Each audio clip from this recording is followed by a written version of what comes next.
Good morning everyone. ঠান্ডা তো পড়েই গেল।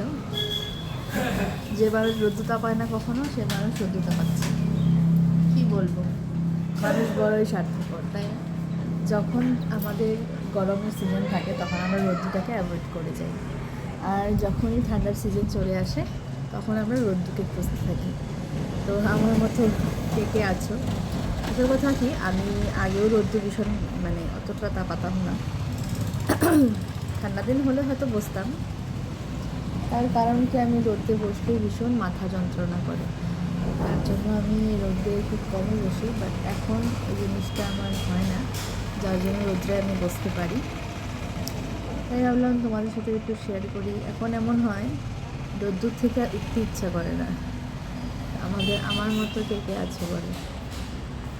তো আমি তো এখন রোদে বসে আছি, সকালে কামকাজ শেষ। এই জায়গাটা রোদ্দু যেখানে পড়ে, যে জায়গাটায় আমি বসে আছি সেই জায়গাটায় একমাত্র রোদ্দু, বাকি সব ভিতর সাইডে একদমই রোদ্দু পড়ে না, যার জন্য ওর দুটো জায়গা খুব ঠান্ডা, ভীষণ ঠান্ডা যেটাকে বলে। আর এই ঘরটা এমন হয়েছে, এটা ঠান্ডার ঘর, ঠান্ডার সিজনে এই ঘরটার জন্য আছে। আর বাকি যেগুলো ঘর আছে সেগুলো গরম সিজনের জন্য। এতটা ঠান্ডা, ফ্লোরে তো পা দেওয়াই যায় না। আর এই জন্য এই ঘরটাই ভালো ঠান্ডার দিনে। রোদ্দুটা আসার জন্য ঘরটা একটু গরম থাকে, তো সেটাই।